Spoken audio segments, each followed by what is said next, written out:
I didn't know how to say it because it's a great number. It's a great thing, but it sounds so bad. I mean, supposing you're from a foreign country, which is properly run and they don't have murders and things, right? So much, or in some cases, virtually at all.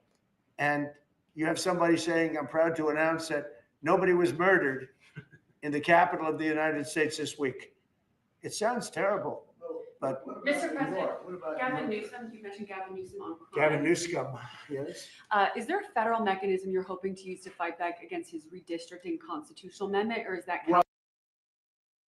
Well, I think I'm going to be filing a lawsuit pretty soon, and I think we're going to be very successful in it. We're going to be filing it through the Department of Justice. That's going to happen.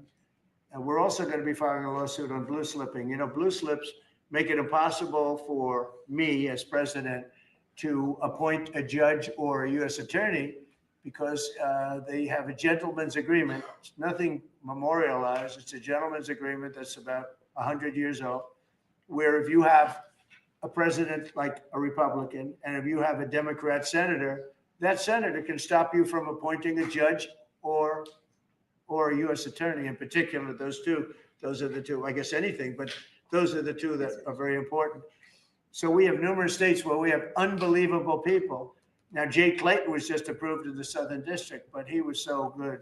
He was a top student, top schools, top everything, went to Sullivan and Cromwell, became the head of Sullivan and Cromwell, came down here, was Securities and Exchange Commission, ran it for 4 years during my term, like impeccably, beautiful job. He did an incredible job. And we went to court. And the judges, Democrat judges, voted that he could. That's the only way you get by it. But generally speaking, you can't do that because you'll have judges from the other party. So Jay Clayton just got approved, and he's in. But he didn't get approved by the senators. He got approved by the court system in New York, which was a great thing. And I had a big victory in New York, I might add. I saved myself $500 million with a fake, corrupt attorney general. A really corrupt person with a corrupt judge who was disgraceful, and they're being mauled right now by everybody. It's so corrupt, and it kept business out of New York. Stuff like that. But the appellate division vacated all of that stuff that you read about, and we're going to do a big number on that whole thing. You can't have a corrupt court system. You can't have that. You have to have borders. And you have to have a free press. Otherwise, you don't have a country. But you'll be hearing about the blue slipping because if you have not, you don't need two senators. You just need one Democrat senator with a Republican. The only person that I can get approved are Democrats or maybe weak Republicans, but we don't want that. But the only person I will be able to get approved in any of those states where you have a Democrat I can't get a U.S. attorney. I can only get a Democrat U.S. attorney.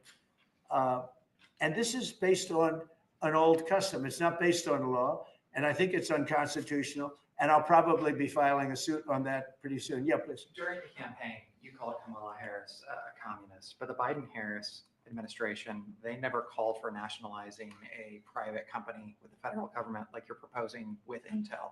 What do you say to some who say this is a bit hypocritical? And is this the new way of doing industrial policy? Yeah, sure it is. I want to try and get as much as I can. If people come in and they need something, as an example, as a real estate person, if I have an agreement and I have any form of a stopgap where I can stop somebody from doing something, right? I have a covenant and an agreement, and they come to me and they say, would like to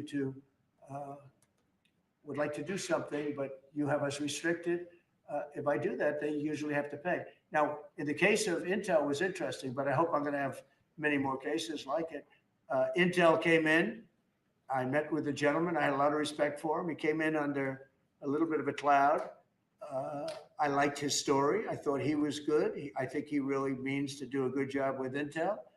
I said, I'd like to ask whether or not you'd give, because the story, a lot of people said I invested in Intel. I didn't invest. But I invest my heart in it and my soul because I want the country to be strong. But I said, I'd like you to give 10% of Intel to the United States of America. Not to me, to the United States of America. And I said, if you have them as a partner, you have the United States as a partner, I think that would be a very good thing for Intel. And he thought about it a little bit different. And he said, I like that idea very much. We have a deal. And I just made $10 billion or $11 billion for the United States of America.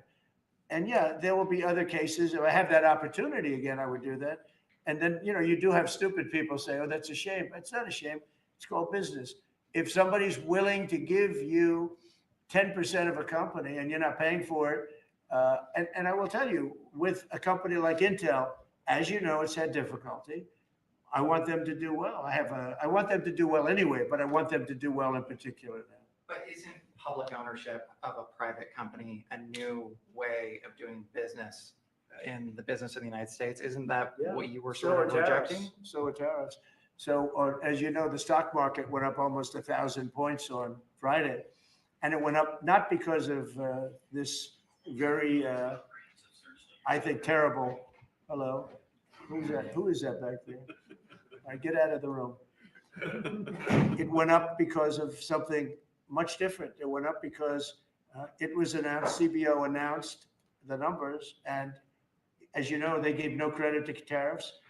They said they made a mistake, that the trade deficit will be reduced because of Trump's tariffs, will be reduced by $4 trillion, right? Is that what they said, right? They said $4 trillion, and the market went up like a rocket ship because the tariffs are good. Well, tariffs aren't that usual. If the 7 wars I stopped, 4 of them were because of the fact that I had tariffs and trade. And I was able to say, well, if you do this, if you go fight and if you want to kill everybody, that's okay. But I'm going to charge you each 100% tariff when you trade with us. You know what? They all gave up. I stopped 7 wars. Numerous of them was because of tariffs. So, you never knew the word tariff. It didn't exist really, essentially, in this country until actually in the 1870s up till 1913 it existed. And we were the richest country. We were richer then, proportionately, than at any time in the history of our country. And then, stupidly, in 1913, they said, let's go to the income tax way of life. Let the people pay instead of foreign countries. No, we're taking in trillions of dollars in tariffs, and we're stopping wars because of tariffs. So that's not so normal either. But you know what? Other countries did it to us, and now we're doing it to other countries. You rolled out boots on the ground in Ukraine, but how would air support as part of a security guarantee be any different? Those U.S. Well, you airmen. really went from one question to the next. You go from one. I expected it at least challenge me a little. Now we're talking about boots on the ground. But U.S. air assets over the skies of Ukraine as part of a security guarantee. Wouldn't those U.S. airmen also be Well, in you danger? don't know what security guarantee is because we haven't even discussed the specifics of it. And we'll see. Number one, Europe is going to give them significant security guarantees, and they should because they're right there. But we'll be involved from the standpoint of backup. We're going to help them. And I think if we get a deal, and I think we will, but if we get a deal, you're not going to, I don't believe you're going to have much of a problem. But we'll back it up because I want to stop seeing people being killed. When Biden was here, he gave $350 billion. You know this from covering business. $350 billion to Ukraine. I said that Zelensky's the greatest salesman I think I've ever met, better than P.T. Barnum, because he'd come to the country, he'd walk out with $50 billion every time. He actually came here once, he walked out with $100 billion. We're up to $350 billion. I got $1 trillion worth of rare earth that we have from the country because I felt badly for our taxpayer. But I did something else at the NATO meeting. They are wealthy countries, but they weren't paying. And we don't pay any money to Ukraine anymore. Do you know that? In fact, it's the opposite. They request through NATO, we deal with NATO. We don't deal really with Ukraine. NATO requests missiles. They want Patriots. They want missiles. We give the missiles to NATO. NATO pays us in full and does what they want. I mean, I think they give them mostly they can do other things with them too, because we're dealing with NATO. We pay no money to Ukraine. We gave $350 billion to Ukraine. If we didn't give that kind of money, and I was the one that gave the javelins, if you remember. I gave the javelins. They were very effective. They say Obama gave sheets and Trump gave javelins. They were very effective with those tanks right at the beginning. But you would have never had a war if I were president. You would have never had a war. Just to finish, we spend no money on Ukraine anymore. We were getting fleeced by a president that didn't know what he was doing. To be honest, I don't blame Ukraine. I mean, if they come and ask for $100 billion, then they get it. But we were in for $350 billion. Now we make money. I don't want to make money on Ukraine. I want the war to end because I want to save all those lives. I want to just say, but just so you understand, we're no longer losing money on that thing. We were losing money hand over fist. Now we don't lose any money. Now we sell weapons to NATO. Because NATO agreed, because of me, to go to 5%. They had 2% and didn't pay. Now they have 5% and they're all paid up. So they have trillions of dollars and they give us that money. But I really want the war to end, and we're going to get it ended. Mr. President, since the historic summit here with Ukrainian President Zelensky and European leaders all met here with you at the White House, you said you wanted to get this done bilateral as soon as possible. Have you spoken to Putin since last Monday? Yeah, I have. What is your conversation? Or can you share? Every conversation I have with him is a good conversation. And then unfortunately, a bomb is loaded up into Kiev or someplace, and then I get very angry about it. I think we're going to get the war done. It's tough. I thought that would be, of the 7 that I settled, I thought that would be the easiest of the group. See, you never know what's going to happen. You know, war, strange things happen in war. The fact that he went to Alaska, our country, I think was a big statement that he wants to get it done. That was not easy for him to go to Alaska, you know, for him to come here. But the fact that he showed up on a very successful, that was a very successful day for other things, because, you know, we're also talking about missiles, nuclear. We're talking about a lot of different things. We're talking about limiting nuclear weapons. We'll get China into that. We have the most. Russia has the second most, and China has third. But China is way behind, but they'll catch us in 5 years. We would like to denuclearize. It's too much power. And we talked about that also. That's part of it. But we have to get the war over with. On Baltimore, sir.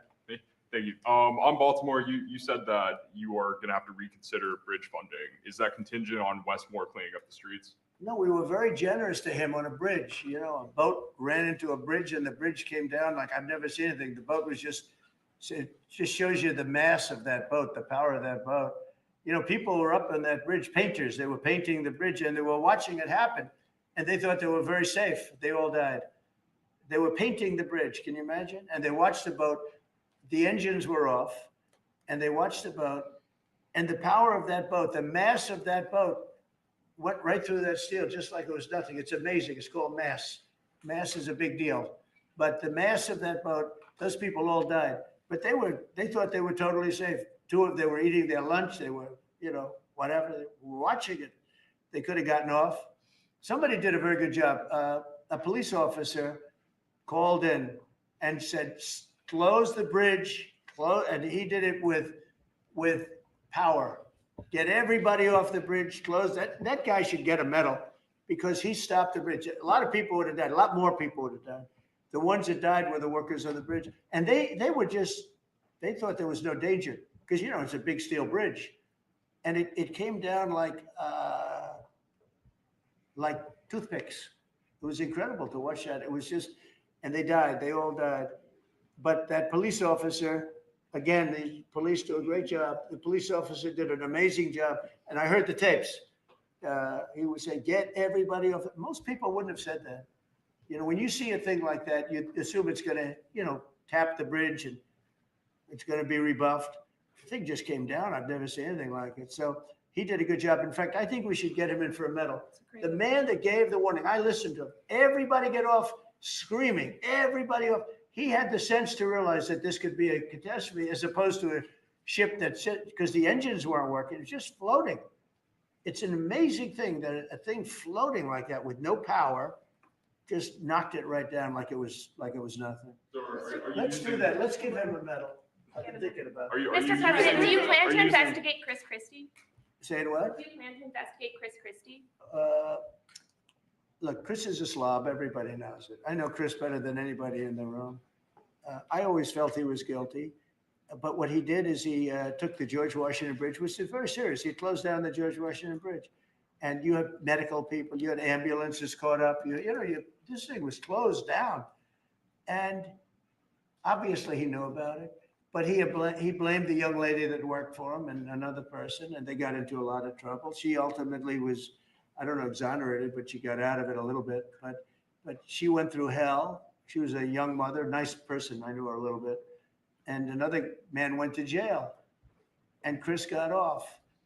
And so when I listen to Chris speak his hate, I say, oh, what about the George Washington Bridge? Tell me about the George Washington Bridge. He blamed other people, but he knew all about it. So no, I don't know if they want to look at it. It's not for me. If they want to look at it, they can.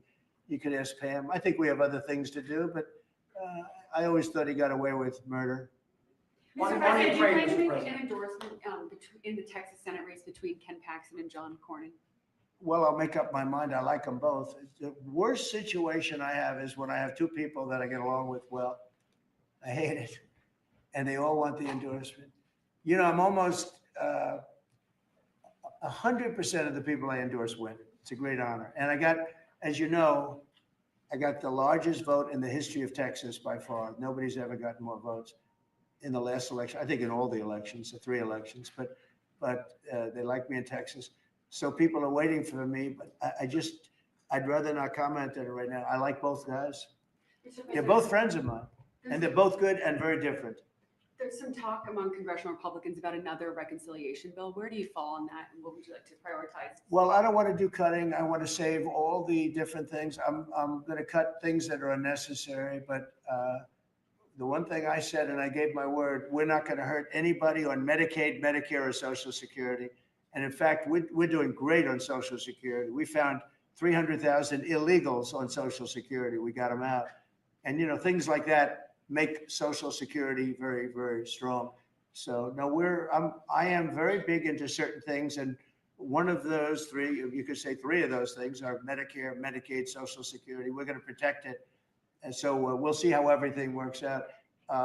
If we're talking about rescissions on other things, I'm always open to cost cutting. If we can cost cut, I like it, but nothing's going to happen to medical. We have something coming up, favored nations, where I'm going to be reducing drug prices by 1,500% where a pill that sells in Germany for $10 costs $150 here because of the bad press. And I was all set to do it. And then we had the COVID come up, and I had to focus on that because we had the greatest economy in history my first term.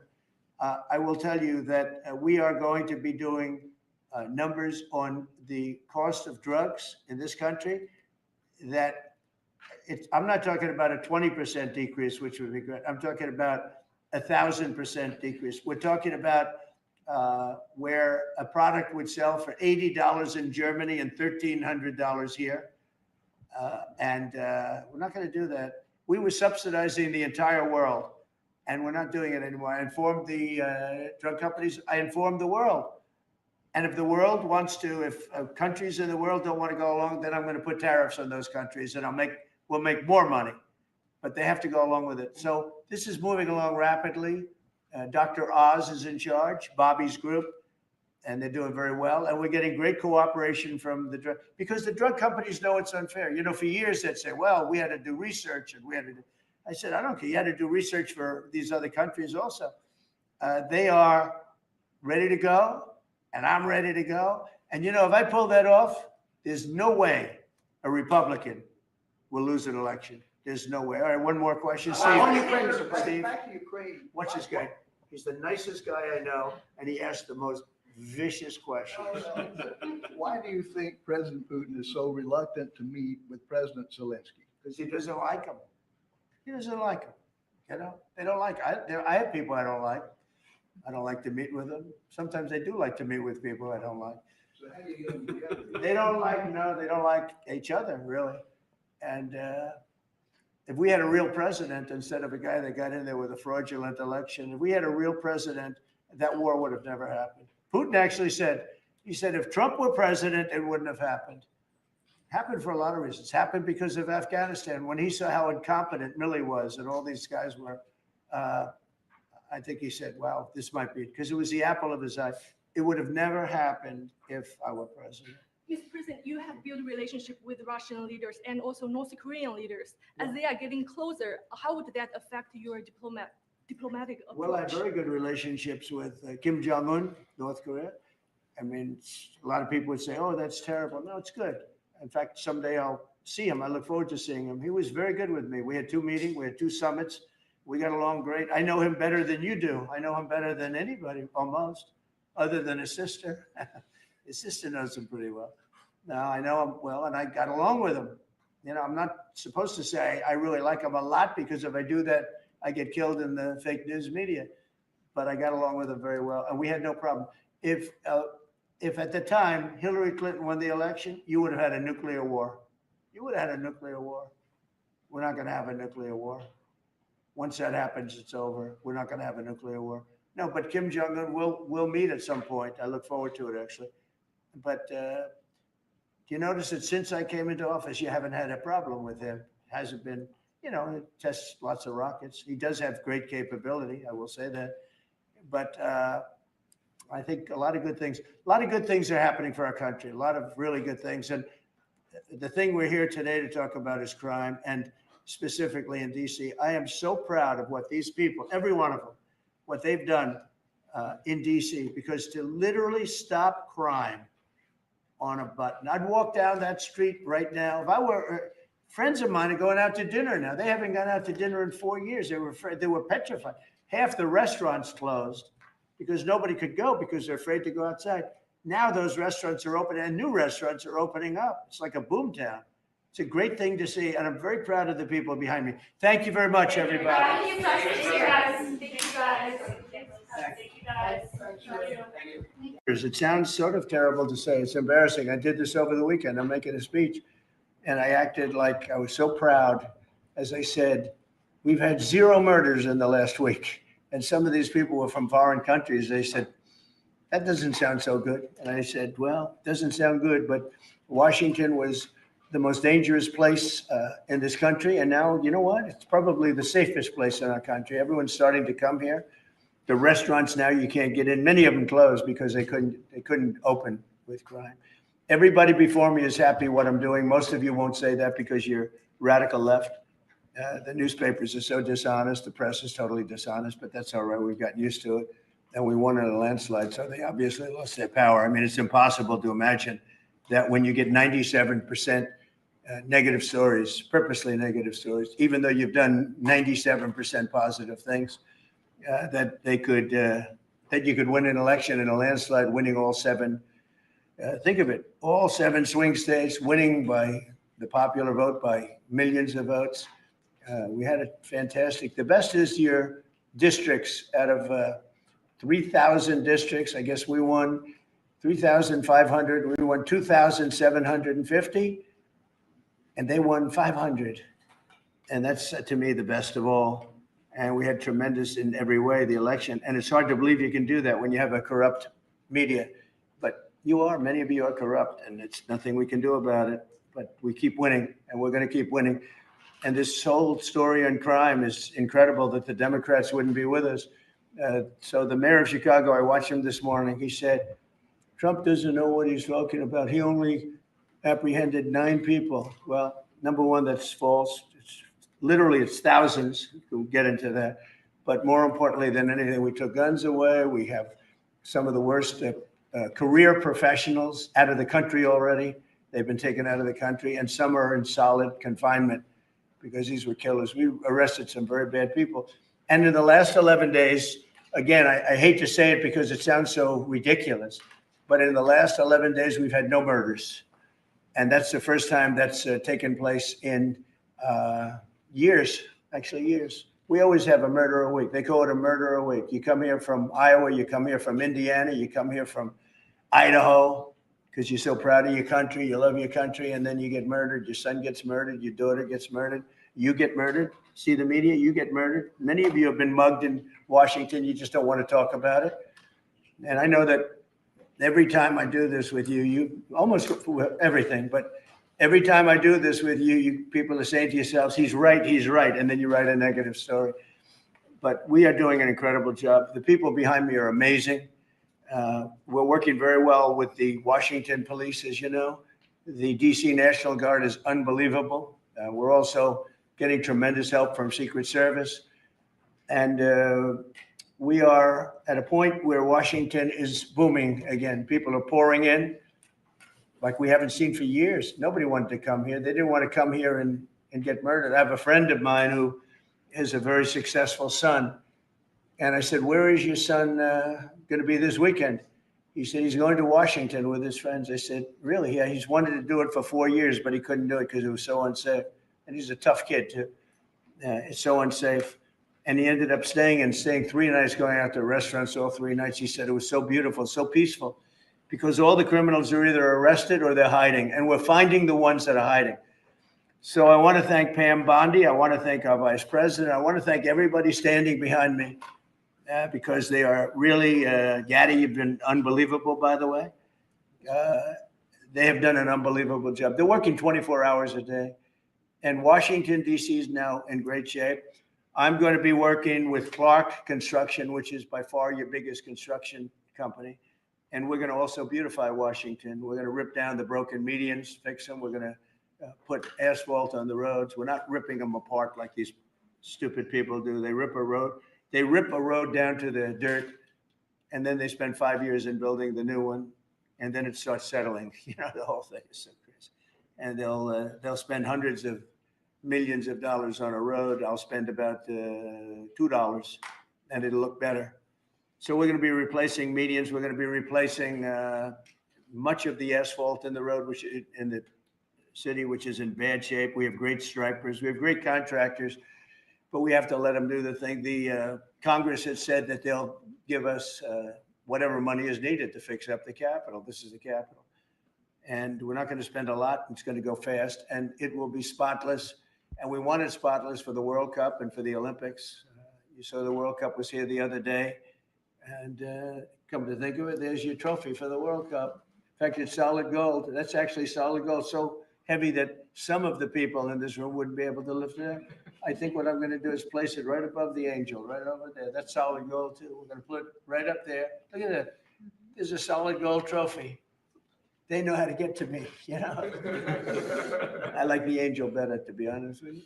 So we're going to sign, and then we'll take a few questions, and we'll tell you how good a job we're doing. We want to go from here to other places, but I was telling some of the people that in a certain way, you really want to be asked to go. You know, I hate to barge in on a city and then be treated horribly by corrupt politicians and bad politicians, like a guy like Pritzker. He ought to spend more time in the gym, actually. This guy is a disaster. Gavin Newsom's a disaster. When we went, we saved Los Angeles. You wouldn't have been able to have the Olympics in Los Angeles. You're barely able to have it now. They did lose 25,000 houses to a fire that should have never occurred because they didn't let the water come down from the Pacific Northwest, which you guys don't want to write about. I had to break into the water supply to let the water down. And even now, we want more. We can have much more. It's less than half of what should be coming in. I don't know. They have a political thing about it. It's like the craziest thing I've ever seen. But I don't like going to a town, city, place, a state, and then be criticized by some corrupt or incompetent governor where crime is rampant. Like, take a look at DC. Crime was rampant. It was at the all-time worst. It got really bad during the Biden 4 years. And then I have a mayor stand up and say how crime has reached a 30-year low. 30-year low. People are being killed left and right. And it's not a 30-year low. Think of it. So for 11 days, there's been no murders. The record goes back years where that's happened. They haven't seen that happen in years. And then people stand up, and instead of thanking us, which they should do, and she's not that bad.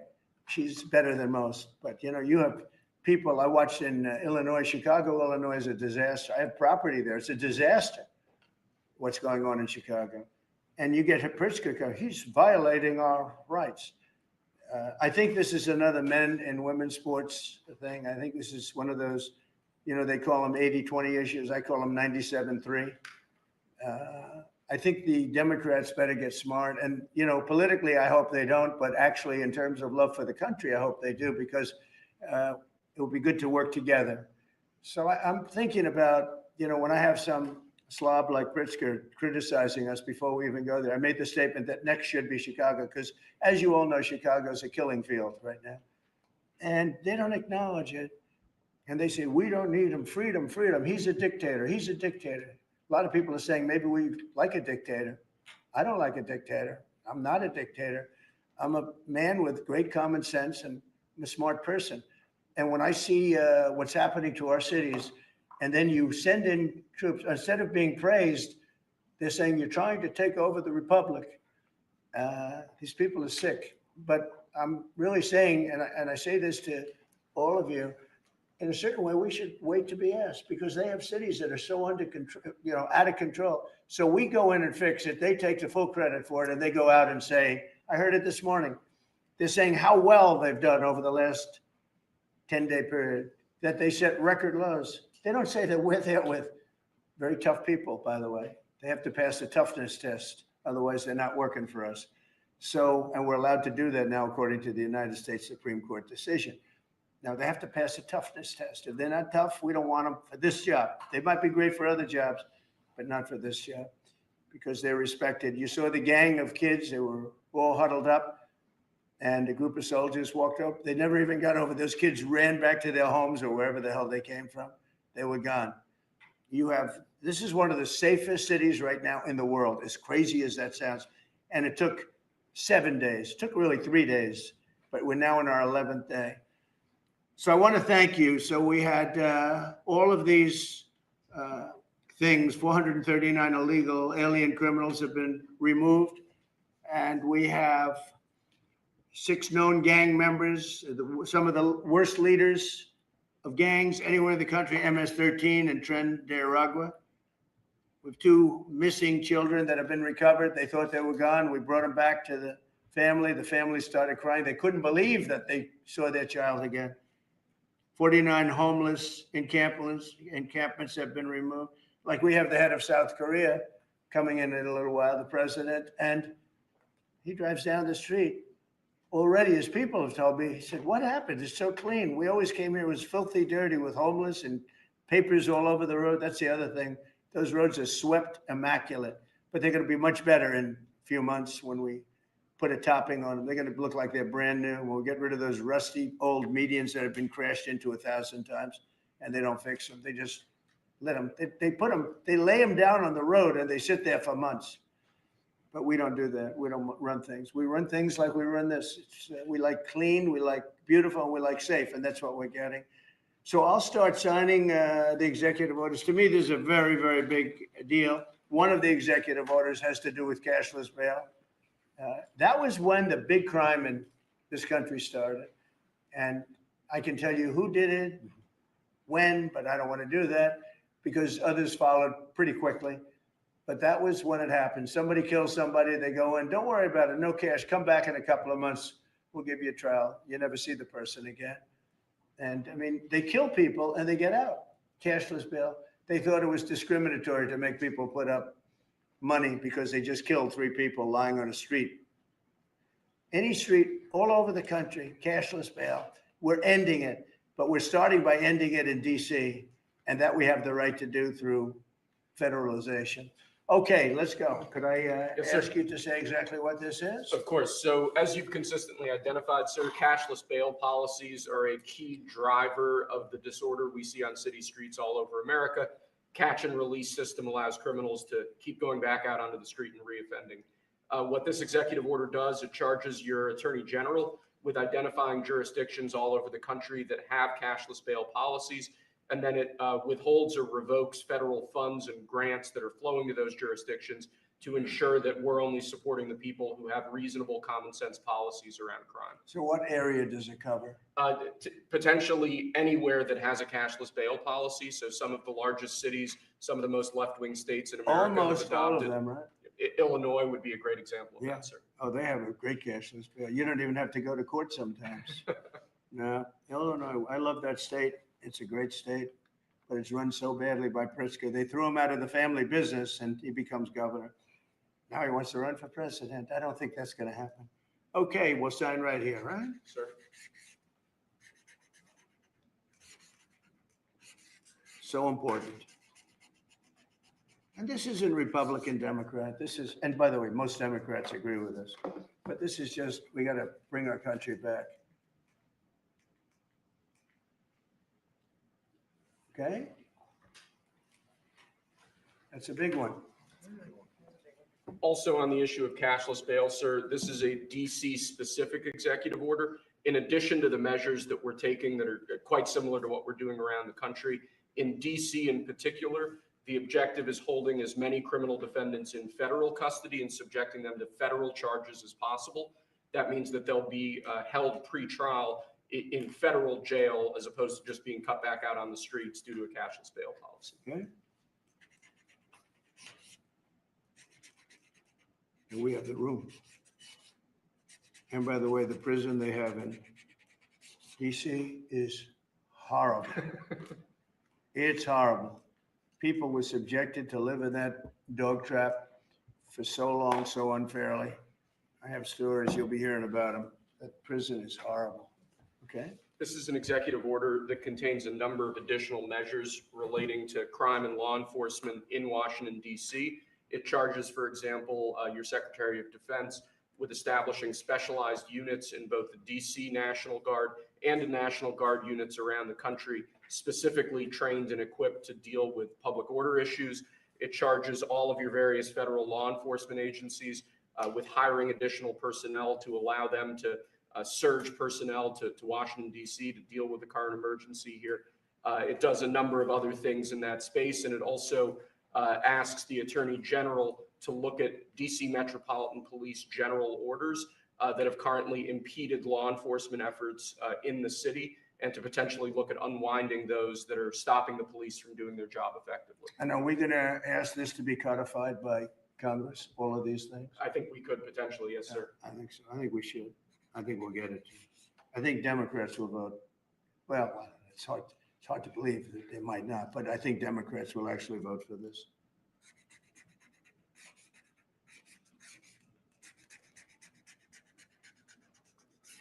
There's no auto pen that can do that, right? Look at that, Pam. Is that a good signature?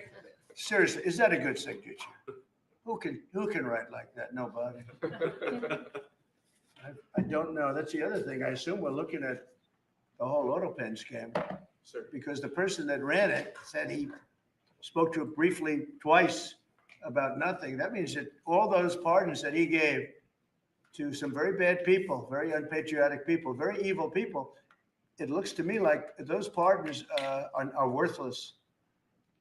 Because number one, you shouldn't use an auto pen very specifically. But if you do, it has to be a very good reason.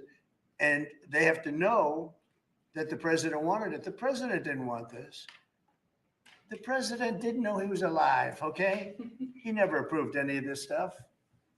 He wasn't for open borders and all the other things. He was never for open borders. I've known Biden a long time. He was never very sharp, but he was never in favor of open borders and all of the other things he did to destroy our country. Let's go. Lastly, sir, this is an executive order on flag burning. It charges your Attorney General. Would you listen to this? This is very important. Flag burning. All over the country, they're burning flags. All over the world, they burn the American flag.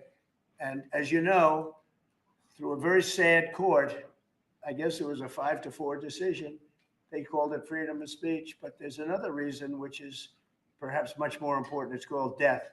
Because what happens when you burn a flag is the area goes crazy. If you have hundreds of people, they go crazy. You can do other things. You can burn this piece of paper. You can, but when you burn the American flag, it incites riots at levels that we've never seen before. People go crazy. In a way, both ways.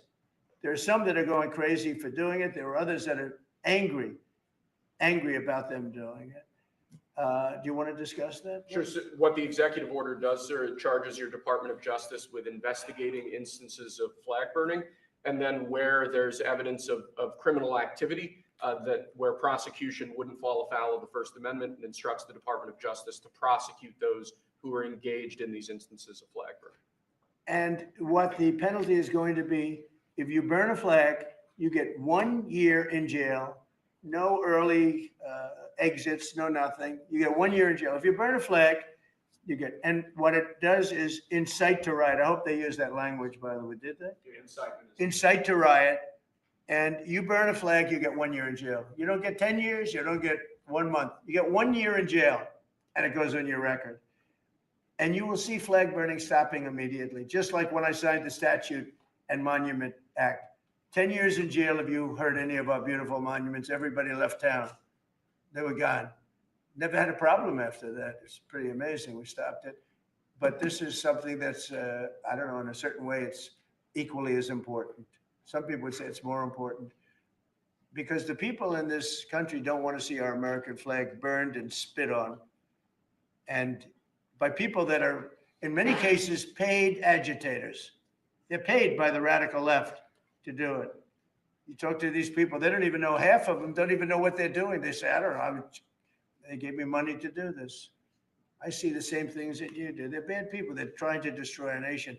That's not working because I think our nation now is the most respected nation anywhere in the world by far. You saw that with the European leaders on Friday.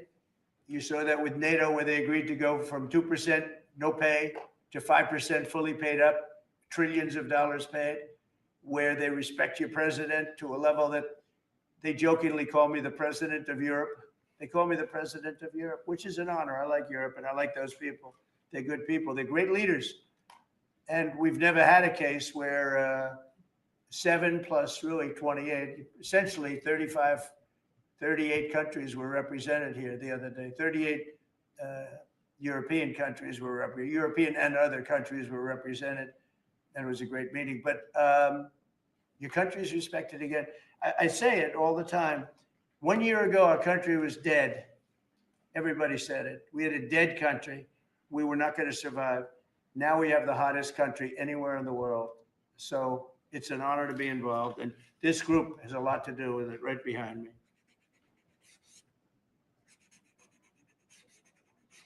Does anybody behind me have anything? Pam, would you like to say something? Sure, President. Thank you for keeping DC safe. You know, just a couple examples of a mother, a single mom whose house was burglarized, and the defendant got out on cashless bail, went back the next night and burglarized her house again. That's why this is so important. A man got in a fight with another guy. He had a gun. He was let out. Next night, he got out, went back and killed him.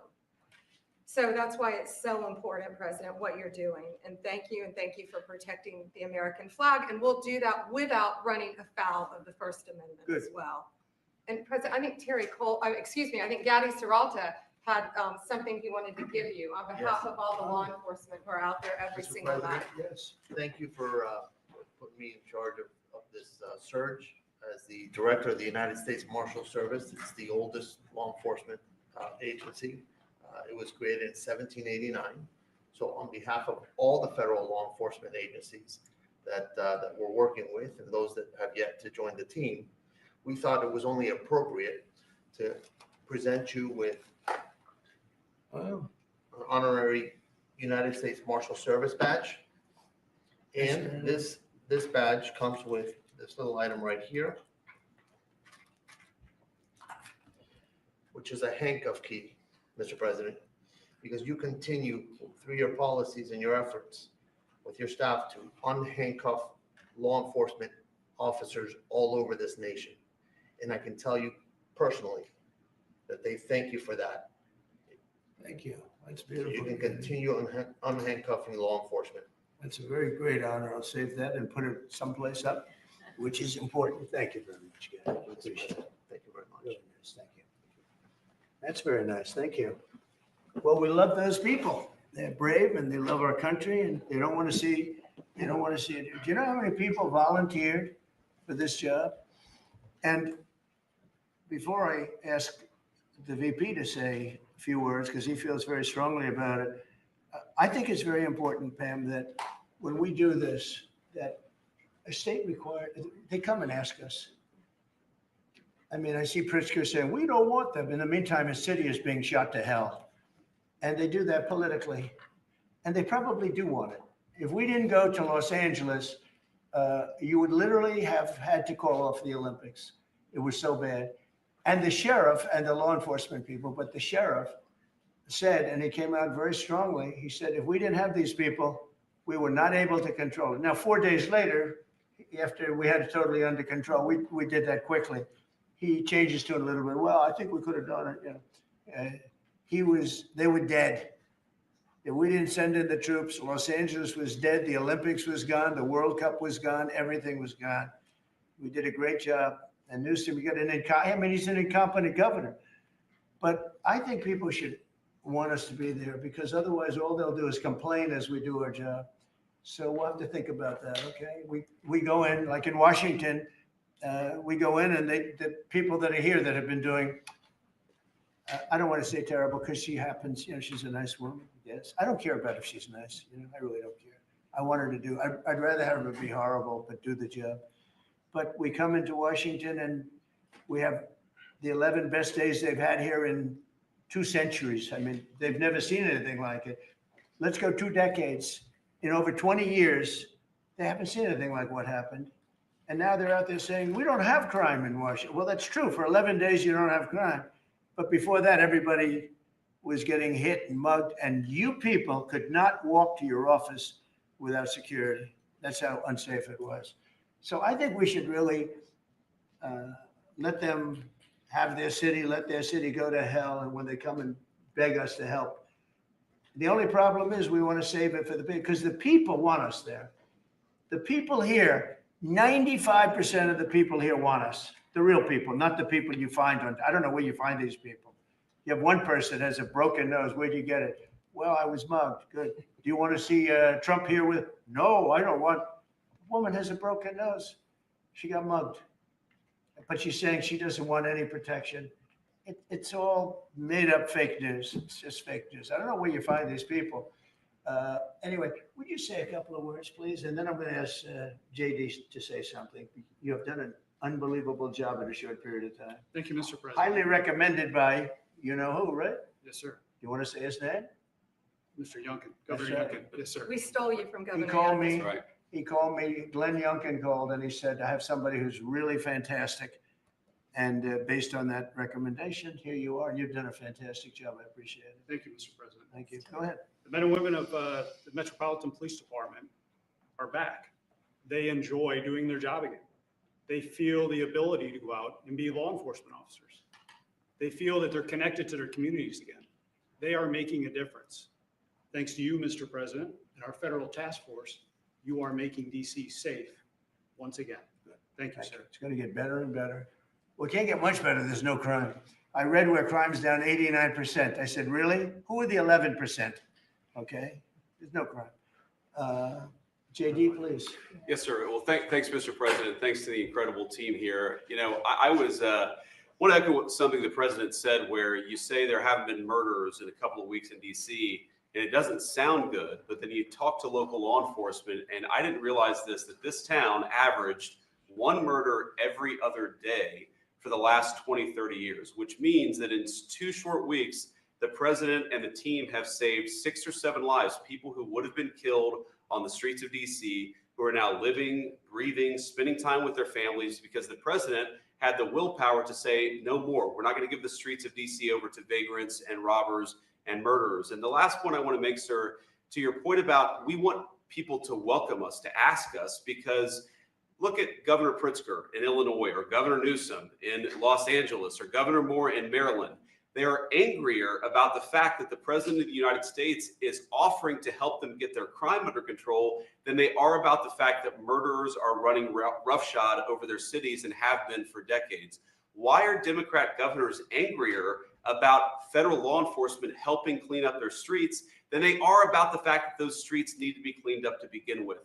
It shows a real sickness in the head.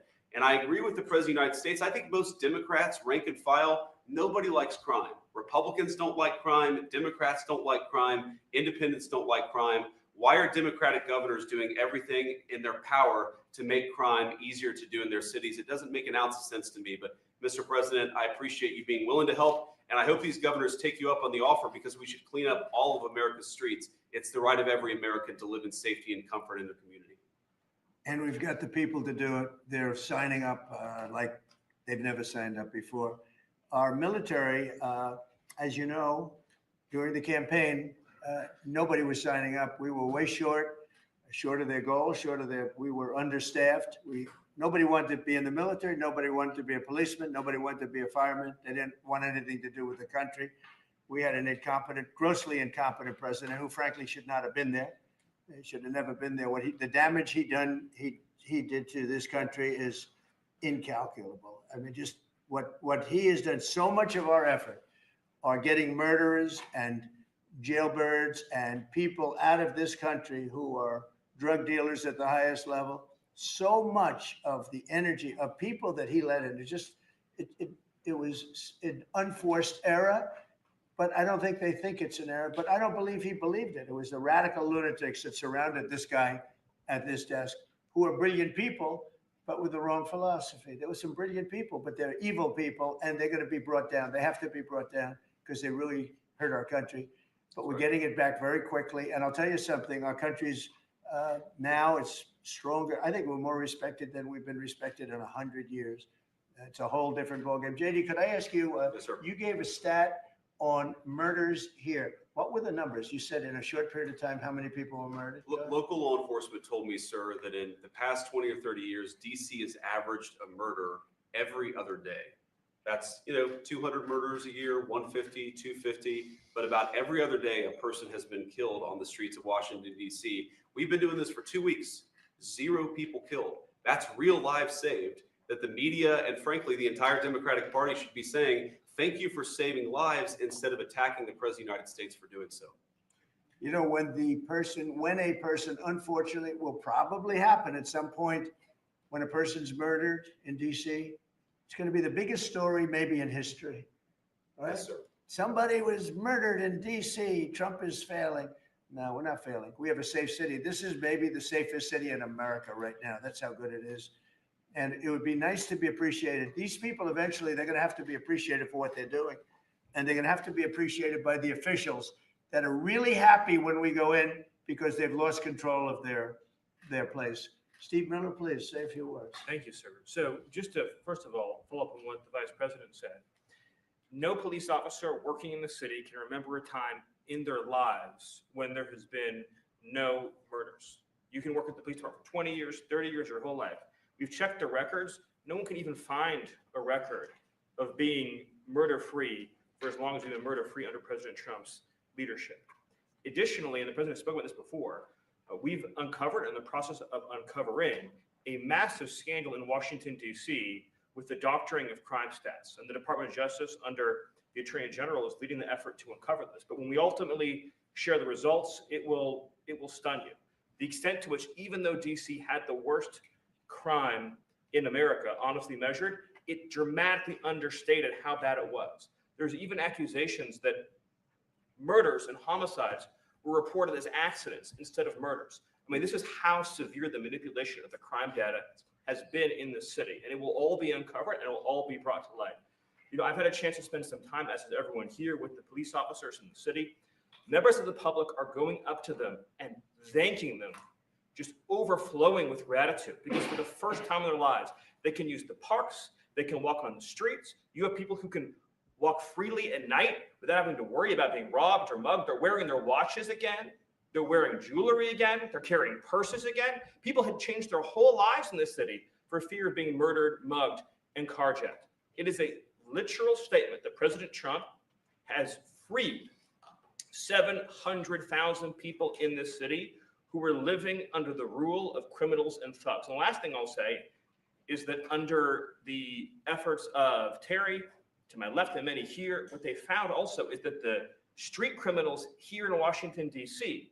were doing business directly with the transnational criminal cartels, the foreign terrorist organizations. So not only was the city being run by these criminal thugs, but they were working with some of the most dangerous terrorist organizations on the planet to traffic weapons and drugs into this city. And what we are uncovering every day is shocking to us, and we look forward to sharing all the results with you. But President Trump, your leadership has uncovered some of the great public safety scandals of our life, and now because of you, people are safe and free for the first time ever in this city. Thank you very much, Steve. In Los Angeles, Beverly Hills is, great place. I have a house there. I had a house there. I used to stay a lot of time, spend a lot of time there. And a great place. Do you know that I have friends, they leave their trunk open for their car because they know they're going to be vandalized. They don't want the trunk ripped off in order for them to steal what's in the back. They leave the doors open so when they go in to steal the radio or whatever they take, that they don't rip off the door. They leave the doors totally open so the criminals, when they go and open the door, they'll have to break the windows and kill the car in order to steal whatever it is in the car that they're looking for. And that's at a level that nobody's ever seen before. Nobody lives like that. I have another friend, he has a garage, and in order to save his garage door, he leaves it open so that people can just walk into his garage, take whatever they want, and leave. But all the cars so many cars, I've been told this by many people, stars, big people, they leave their doors open so the doors aren't destroyed by these criminals. All over Los Angeles, this is taking place. And you know that. I mean, you've heard that. Christy, could you say a few words? Sure. Well, Mr. President, I think one of the most impactful statistics that you used today was of the 1,000 arrests that have happened already so far, 439 of them were illegal criminals, which means they never should have been in this country to begin with. But they were in this country, invaded over our southern border or our northern border or maritime seas, and then they committed crimes against the American people. So by getting those individuals incarcerated, we've stopped those violent crimes from happening here in the city. And sir, they do. Exactly like Stephen was talking, they have ties to cartels. They have networks across this country in other cities. So by what you're doing here is going to have a ripple effect in Miami, in Chicago, in other cities, because you're grabbing those networks and giving us information and targeting information to go and get more criminals across this country. So thank you for the work that you're doing. We have ICE and CBP, Federal Protective Services, Secret Service, HSI, all of our officers are working with all the other agencies every day here in DC, and they're so proud to have this kind of partnership. So they're so glad that you're letting them do their jobs again. And I don't know if you've heard, sir, but the recruitment campaign for ICE, when we were going to hire 10,000 new officers, we've got over 130,000 people that have applied and raised their hands and said they want to work with ICE. So no matter what the fake news says or what the media says about ICE not having support, they've got incredible support from the American people. People want to join them and help them do what they're doing to make America safe again. So thank you for that. I was going to say that our recruitment drive, it was dead. During the campaign, they couldn't get, every story was the Army can't fill up, the Marines, none of them could fill up. They were way behind. We couldn't get anybody to go into the military, couldn't get any police. We've just set records on everybody wants to be in, everybody wants to go in. And we're taking incredible people. I mean, the level of, because of the Supreme Court, it's based on merit. It's all based on merit now. It's not based on anything else. You got to, if you need strong people, you have to get strong people. It's all based on merit. But we're setting records in the Army, Navy, Air Force, Marines, the Coast Guard. One of my favorites, because I happen to have created it, Space Force. We're very proud of Space Force. It's amazing what it's doing. We're leading in space now. China was killing us. Russia was beating us. China was killing us. We're now killing China. We are leading in space by a lot because of Space Force. So we're very proud. But everybody wants to go in. We went from not, and you know how bad that is for the spirit when every story that you were writing a year ago was that nobody wants to go into the military anymore. And if you're in the military, you know how deflating that is? You go home to your family. Nobody wants a job that you have. Well, now it's the opposite. Everybody wants to be there. And that includes police and fire and everything else. You're doing a good job. Thank you, sir. You're stopping a lot of wars. just the presidents we're stopping. We've stopped 7 wars. And really the number is actually 10. We're not including a couple. And we're not including in there what we did with Iran, stopping their nuclear play. They would have had within a month or two, they would have had a nice big nuclear weapon to use. That's not going to happen. That won't happen. Pete, go ahead, please. Yes, sir. Well, Mr. President, thank you very much for your leadership. And the Defense Department is proud to be a part of this task force. Just like we have been down at the southwest border, where crossings are at 0. We've got national defense areas where we're working with Border Patrol to secure the southern border for the American people. Just like Los Angeles, where ICE officers deserve to do their job without being attacked, we're really proud to be a part of defending the nation's capital. and ensuring it is safe and beautiful and working with law enforcement. And Mr. President, let me tell you, the morale of the troops getting out there talking to them, they love this mission. They're grateful to be doing it, whether they're DC National Guard or other state National Guards. And at your direction as well, sir, it's just common sense to make sure they're armed as well. And so they were rolling out, ensuring they're armed, capable of defending themselves and others if need be, supporting law enforcement, and we're proud to be there, sir. Well, look at the mission you just accomplished with Iran. 36 hours back and forth, flawless. Every bomb hit its target. They went right down those chutes, dark at night, no moon, no nothing. Every target, every bomb went right down. They have a chute that goes right down deep into the mountain. And they shouldn't have put ventilation in, I can tell you, because we used that for our advantage. But what they did, and we had the pilots and even the people that took care of the planes, we had a whole group of people at the White House a couple of weeks ago. And, you know, I didn't realize this, but they said, we've been looking at their predecessors, and then these were the pilots. They said, we gave them beautiful medals. And I'll show you the medal. Gave them a medal just like this. See? Just like that. They were so happy. Gave a lot of them out for that. It was an incredible job. You know, we had 52 tankers. People don't realize, so that they could refuel. We had many fighter jets, F-22s, F-35s. We had many. It was an amazing operation. It was flawless. Compare that to the operation when they went in with the helicopters crashing and everyone running around the desert, the prisoners being taken. And that was Jimmy Carter. And what a horrible thing. This was the exact opposite. This was the exact opposite of what they did in leaving a very, very nice place. The Taliban runs a tough operation in Afghanistan. And I think it was the most embarrassing day in the history of our country. That was Biden. I was leaving, and we would have left through strength, tremendous strength. We would have had we would have kept Bagram, which is the air base, one of the largest runways in the world, one of the most powerful. You could land anything on it, many, many feet thick. You don't build them that way anymore. You can't. But we left it, and now China's occupying that air base. This was the most incompetent administration in history, the Biden administration. And you're just lucky that they lost, because if they won, you wouldn't have a country anymore. And so, Pete, you started up by saying the Department of Defense, and somehow it didn't sound good to me. You know, it didn't sound good. Defense, what are we defense? Why are we defense? So it used to be called the Department of War, and it had a stronger sound. And as you know, we won World War I, we won World War II, we won everything. Now we have a Department of Defense with defenders. I don't know. If you people want to, standing behind me, if you take a little vote, if you want to change it back to what it was when we used to win wars all the time, that's okay with me. All right? That's coming. You let me know if you want to do it. I think Department of War. It just sounded bad. He said, sir, on behalf of the Department of Defense. Defense. I don't want to be defense only. We want defense, but we want offense too, if that's okay. So you'll make a decision. But, you know, as Department of War, we won everything. We won everything.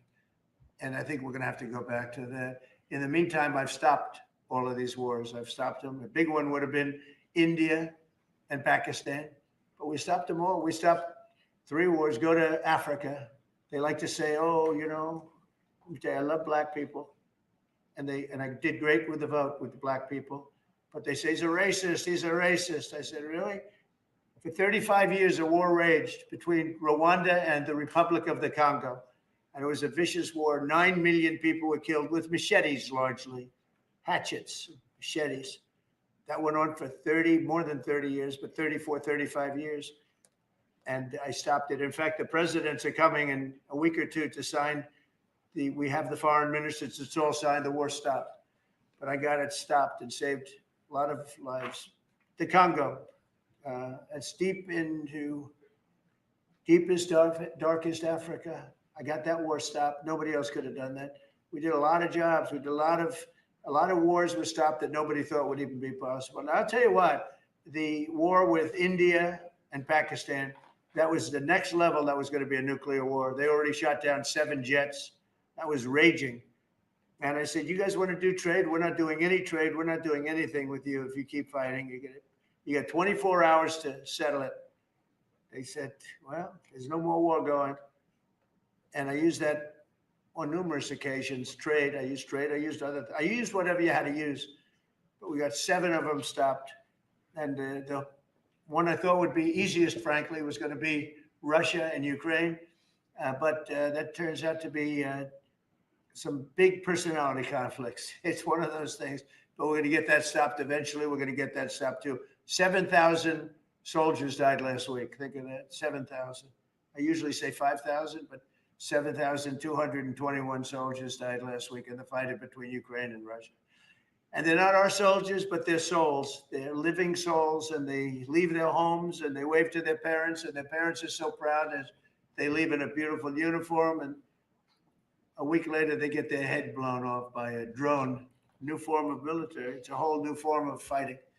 So I would just like to thank the people that are behind me. Thank you very much. You've done a fantastic job. I appreciate it very much. We're doing a real job, and I'm so proud of DC. I passed it 2 days ago, and all the garbage is off the streets. It's terrible.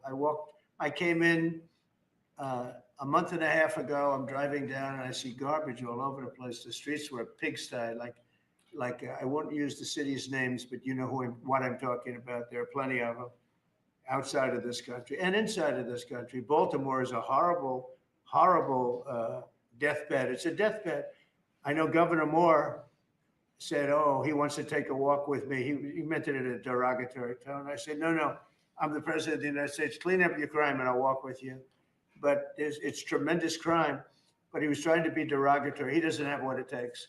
But he's trying to be derogatory. And I met him at the Army-Navy game. They said, "Oh, there's Governor Moore. He'd love to see you." He came over to me, he hugged me, shook my hand. "You were there." He said, "Sir, you're the greatest president of my lifetime." I said, "But it's really nice that you say that. I'd love you to say it publicly, but I don't think you can do that, so it's okay. But no, sir, you're doing a fantastic job. I want to just shake your hand. Thank you very much, Governor." That was it. And then every time I see him on television, he's knocking the hell out of me. So, but that's all right. It's called politics. But Governor Moore's he's doing a bad job. Newsom's doing a bad job. All of their potential candidates are doing a bad job. I can't imagine Pritzker being even a candidate, but somebody said he is. He can't do the work, can't do the job. He's not temperamentally suited. So I just want to thank you all for being here. Do you have some questions? Mr. President, is the Pentagon, and maybe the Secretary of Defense can weigh into, is the Pentagon preparing for military deployment to Chicago? And with what you said there, are you waiting for the governor? We're ready to go anywhere. We have want to call a you, though? full complement of great human beings. We're full. You know, our military is full. We were way empty 1 year ago. Now we're full. So we can go anywhere on less than 24 hours notice. Are you waiting for the governor? And we're doing a lot to interdict, to stop drugs from coming in too. We have ships out on sea.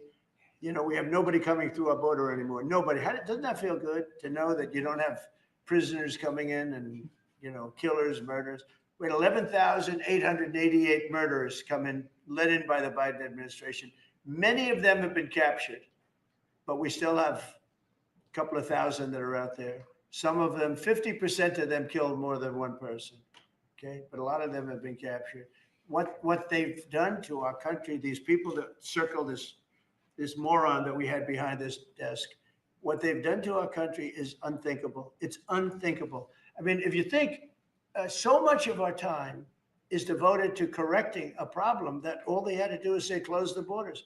Remember when he said, well, I have no power to close the border. I have to go back and get an act from Congress. I didn't get an act from Congress. I came in, I said, close the borders. And Tom Homan, who's not here, has been fantastic, Christy, right? Yes. Tom Homan is great. He's a fantastic man and respected by everybody. But I said, Tom, close the borders. Christy, close the borders. The borders were closed. We didn't go to Congress and get permission. We just closed the borders. And in the last 3 months, hard to believe this one too, in the last 3 months, we've had 0 people come into our country illegally through the southern border. Nobody would have said that's possible. Yeah, please. Thank you, Mr. President. Today, MS-13 gangbanger and human trafficker Kilmar Abrego Garcia turned himself into ICE in Baltimore. Do you have any comment on this? And why are the Democrats so emotionally attached to this man who beats his wife and is part of a terrorist organization? Because they think he's going to be good for votes, and I think he's very bad for votes. These people are deranged. He's not good for votes. He beat the hell out of his wife. His wife is afraid to even talk about him. She's been mauled by this animal.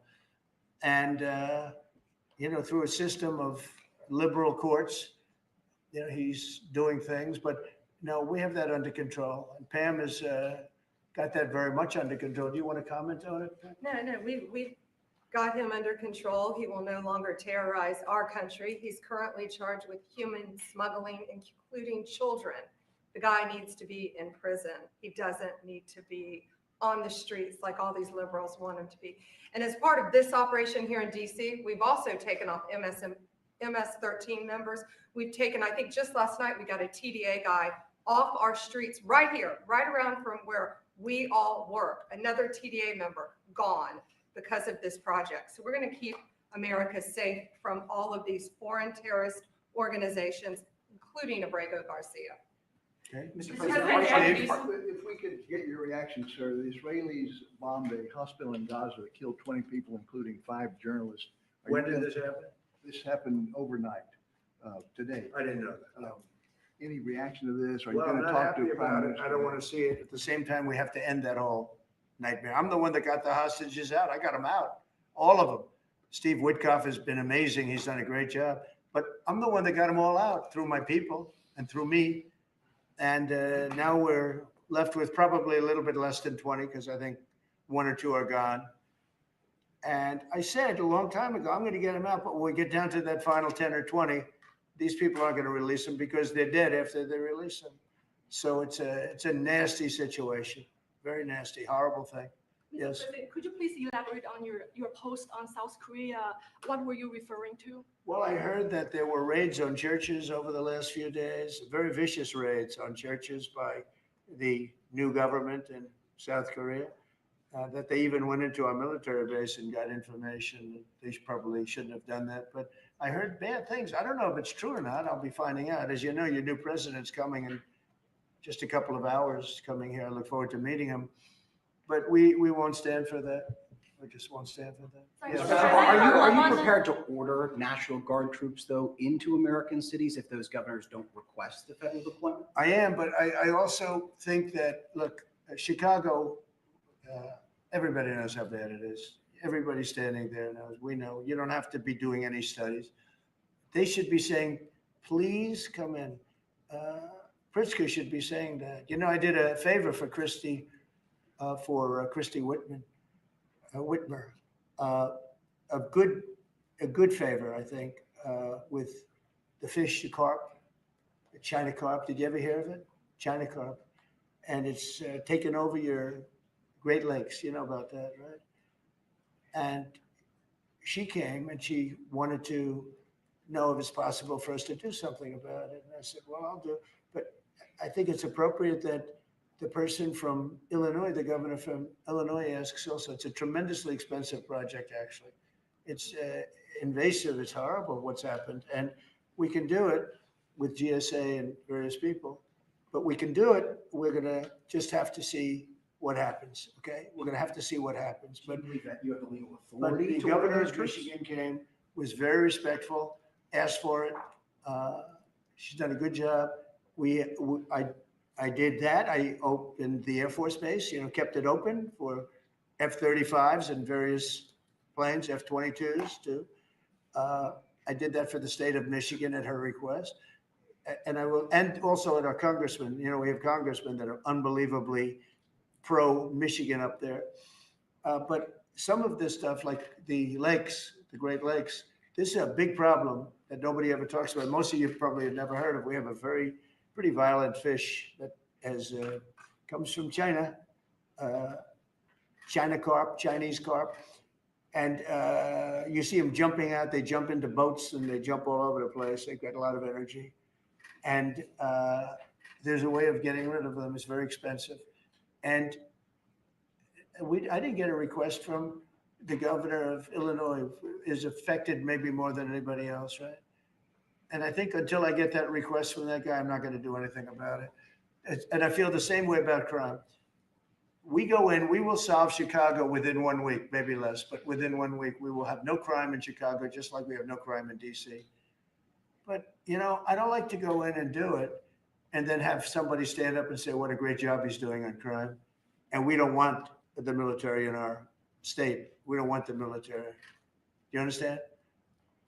Do you understand that? Yeah, these governors will say. So I don't know. There is no We're gonna emergency have a little response. meeting. I think, you know, I feel like we go in and we do it, like here. To a lesser extent with the mayor, she hasn't been terrible, but she hasn't been, you know, exactly saying, oh, great. She did say last night, I heard her say that, well, we really don't want the military in DC. Well, that's, you know, not very nice, I guess. That's a little bit of a hit, but she's not as bad as some. We saved Los Angeles, and all we did is get criticized by this idiot that's running the state into the ground, right? Where people are leaving. He should be thanking us, and he should be requesting us to be there. And the governor of Illinois should be. Chicago's a disaster. And the governor of Illinois should say, President, would you do us the honor of cleaning up our city? We need help. They need help. They need help. So are you But waiting now for back to the question. We may wait. We may or may not. We may just go in and do it, which is probably what we should do. The problem is, it's not nice when you go in and do it and somebody else is standing there saying, as we give great results, say, we don't want the military. They need help badly. Chicago desperately needs help. Just look at the crime statistics. Look at the statistics that JD said about, even I didn't know it was that bad. That's terrible. But all I know is we're being celebrated because we went an entire week. Now it's 11 days. We went an entire week without a murder. And I said, boy, that sounds terrible. I didn't know how to, I actually made a speech. I didn't know how to say it because it's a great number. It's a great thing, but it sounds so bad. I mean, supposing you're from a foreign country, which is properly run and they don't have murders and things, right? So much, or in some cases, virtually at all. And you have somebody saying, I'm proud to announce that nobody was murdered in the capital of the United States this week. It sounds terrible. But Mr. President, Gavin Newsom, you mentioned Gavin Newsom on crime. Gavin Newsom, yes. Is there a federal mechanism you're hoping to use to fight back against his redistricting constitutional amendment, or is that? Well, I think I'm going to be filing a lawsuit pretty soon, and I think we're going to be very successful in it. We're going to be filing it through the Department of Justice. That's going to happen. And we're also going to be filing a lawsuit on blue slipping. You know, blue slips make it impossible for me as president to appoint a judge or a U.S. attorney because they have a gentleman's agreement. It's nothing memorialized. It's a gentleman's agreement that's about 100 years old, where if you have a president like a Republican and if you have a Democrat senator, that senator can stop you from appointing a judge or a U.S. attorney. In particular, those are the two, I guess anything, but those are the two that are very important. So we have numerous states where we have unbelievable people. Now, Jay Clayton was just approved in the Southern District, but he was so good. He was a top student, top schools, top everything, went to Sullivan and Cromwell, became the head of Sullivan and Cromwell, came down here, was Securities and Exchange Commission, ran it for 4 years during my term, like impeccably, beautiful job. He did an incredible job. And we went to court.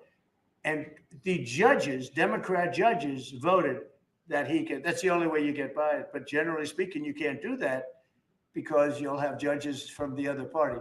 So Jay Clayton just got approved, and he's in. But he didn't get approved by the senators. He got approved by the court system in New York, which was a great thing. And I had a big victory in New York, I might add. I saved myself $500 million with a fake, corrupt attorney general. A really corrupt person with a corrupt judge who was disgraceful, and they're being mauled right now by everybody. It's so corrupt, and it kept business out of New York. Stuff like that. But the appellate division vacated all of that stuff that you read about, and we're going to do a big number on that whole thing. You can't have a corrupt court system. You can't have that. You have to have borders. And you have to have a free press. Otherwise, you don't have a country. But you'll be hearing about the blue slipping, because if you have not, you don't need two senators. You just need one Democrat senator with a Republican. The only person that I can get approved are Democrats or maybe weak Republicans, but we don't want that. But the only person I will be able to get approved in any of those states where you have a Democrat I can't get a U.S. attorney. I can only get a Democrat U.S. attorney. And this is based on an old custom. It's not based on law, and I think it's unconstitutional. And I'll probably be filing a suit on that pretty soon. Yeah, please. During the campaign, you called Kamala Harris a communist, but the Biden-Harris administration, they never called for nationalizing a private company with the federal government like you're proposing with Intel.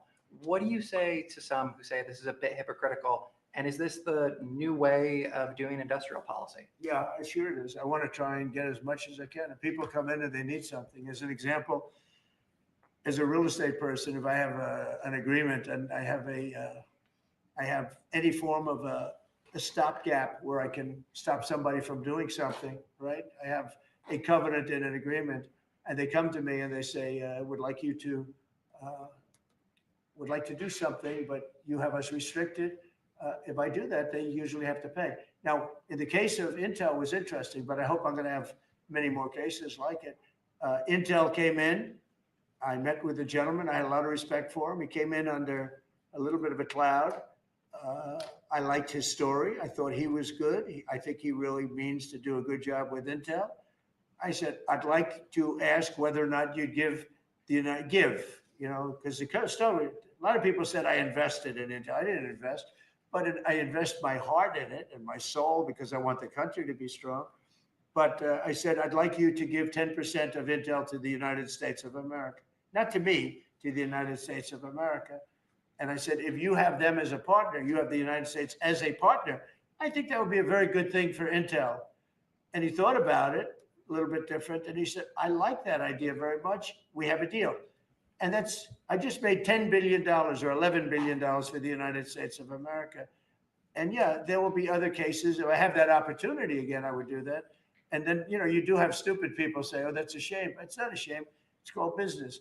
If somebody's willing to give you 10% of a company and you're not paying for it, and I will tell you, with a company like Intel, as you know, it's had difficulty. I want them to do well. I want them to do well anyway, but I want them to do well in particular now. But isn't public ownership of a private company a new way of doing business in the business of the United States? Isn't that what you were sort of rejecting? So are tariffs. So, as you know, the stock market went up almost 1,000 points on Friday. And it went up not because of this very, I think, terrible, hello, who's that? Who is that back there? All right, get out of the room. It went up because of something much different. It went up because it was announced, CBO announced the numbers, and as you know, they gave no credit to tariffs. They said they made a mistake, that the trade deficit will be reduced because of Trump's tariffs, will be reduced by $4 trillion, right? Is that what they said, right? They said $4 trillion, and the market went up like a rocket ship because the tariffs are good. Well, tariffs aren't that usual. If the 7 wars I stopped, 4 of them were because of the fact that I had tariffs and trade. And I was able to say, well, if you do this, if you go fight and if you want to kill everybody, that's okay. But I'm going to charge you each 100% tariff when you trade with us. You know what? They all gave up. I stopped 7 wars.